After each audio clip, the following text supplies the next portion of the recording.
नमस्कार, मैं doctor Sanjay Ungunmath, radiation oncologist, Sahyadri group of hospitals Pune से।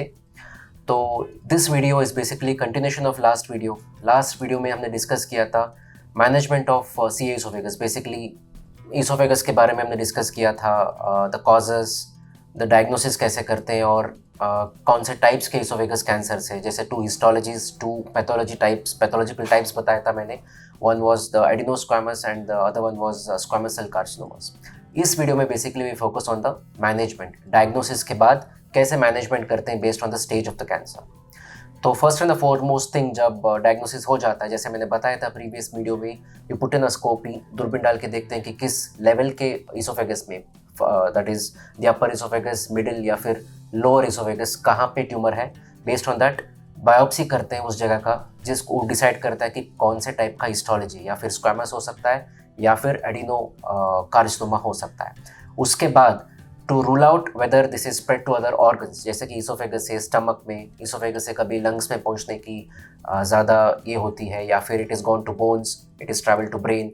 ये पता करने के लिए कि कहीं और ना फैला हो, तो इसके लिए हम यूजुअली पेशेंट्स को रिकमेंड करते हैं PET CT scan, that's a whole body scan.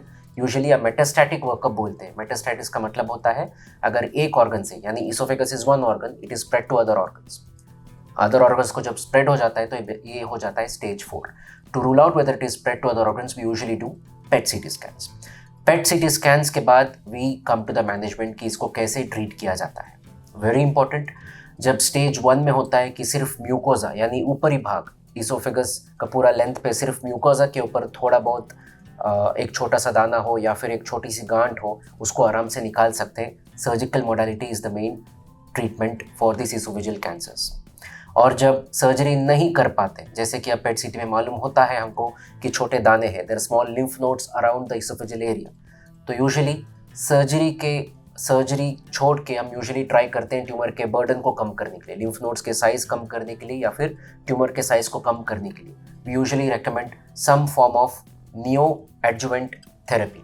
Neo adjuvant का मतलब है जो मेन ट्रीटमेंट से पहले दिया जाता है। मेन ट्रीटमेंट सर्जरी है, सर्जरी के पहले दिए जाने वाले शब्द को हम न्यू एडजुवेंट बोलते हैं। तो आइदर इट को बी न्यू एडजुवेंट कीमोथेरेपी या फिर new adjuvant chemotherapy and radiation. Usually जब पेशेंट फिट होते हैं या फिर बेयर कर पाते हैं, जिनका वेट अच्छा हो ताकि टॉलरेट कर पाते हैं, हम usually new adjuvant chemo radiotherapy देते हैं। कीमो रेडियोथेरेपी साथ में देते हैं ताकि साइज़ एकदम कम हो जाए।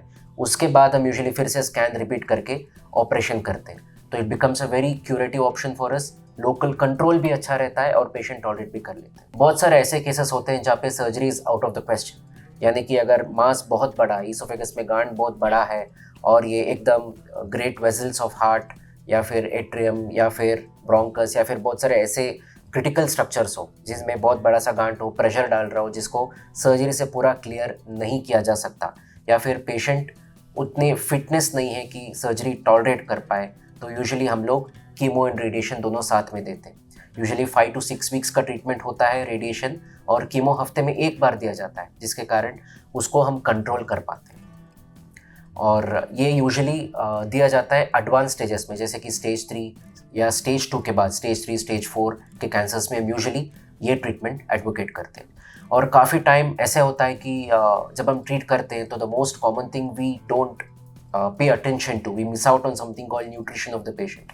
न्यूट्रिशन बहुत ही इंपॉर्टेंट है जब पेशेंट इसोफेजियल कैंसर्स को ट्रीट करते हैं, क्योंकि there is massive amount of weight loss, क्योंकि खाना ठीक से जाता नहीं, जिसके कारण वेट कम हो जाता है। तो यूजुअली ऐसे पेशेंट्स को हम 2 ऑप्शन देते हैं। One is putting up a nasogastric tube, that is the Ryle's tube, नाक से ट्यूब डाल के डायरेक्ट स्टमक तक पहुंचा देते हैं, या फिर एक गैस्ट्रोटोमी करते हैं, गैस्ट्रो ये करके एक पेट में एक ट्यूब डालते हैं, जिसके कारण खाना वहाँ से जा सकता है। तो यूजुअली हम ओपीडी में जब पेशेंट्स आते हैं, we assess them, we take a call. हम लोग ज़्यादातर पेशेंट्स को नेसोगैस्ट्रिक ट्यूब यानी राइन्स ट्यूब डालते हैं, because it is very simple. OPD basis procedure होता है जो डाल के ट्रीटमेंट के बाद निकाल देते हैं, जिसके कारण उनका न्यूट्रिशन हमेशा मेंटेन होता है। खाना उसी से खा सकते हैं, जिसके कारण वेट बरकरार रहता है और ट्रीटमेंट में कोई दिक्कत नहीं आती है। तो this is very important during treatment. और अदर चीज़, जब पेशेंट बहुत ही वीक होता है, जैसे कि लोकली एडवांस्ड, व्हेन पेट सीटी में मालूम होता है कि कैंसर कहीं और फैल चुका है, there is no point in treating curatively. जब हम सिर्फ कीमोथेरेपी देते हैं ताकि पेशेंट को थोड़ा कंट्रोल मिल जाए, या फिर थोड़ा खाने में दिक्कत हो तो रेडिएशन, एक 10-15 दिन का रेडिएशन देते हैं ताकि थोड़ी खाने की नली में जो ब्लॉक है, जो ट्यूमर बैठा है उसको थोड़ा ओपन कर पाए ताकि खाना थोड़ा आराम से जा सके। This are all palliative approaches. ये क्योर नहीं कर पाते ऐसे पेशेंट्स को हम लोग, और सिर्फ सपोर्टिव केयर पे या फिर पैलेशन देके थोड़ा लोकली उनके सिम्टम्स को थोड़ा रिलीव करते हैं। तो this was in nutshell about management of carcinoma oesophagus, यानी ईसोफेगस के कैंसर के बारे में। इसी टॉपिक के ऊपर you have any more doubts, you can clarify it, नीचे कमेंट सेक्शन में कमेंट्स कर सकते हैं, और हम आगे ये वीडियो को और बरकरार रखते हैं। विल नेक्स्ट वीडियो में प्रॉब्ली हम दूसरा साइट लेते हैं, again will divide it into part 1 and part 2, और इस तरह will try to cover most of the simpler topics जिसको जानने या कोई जानकारी चाहिए इसके बारे में आप वीडियो में रिक्वेस्ट कर सकते हैं। Will get back to you. Thank you.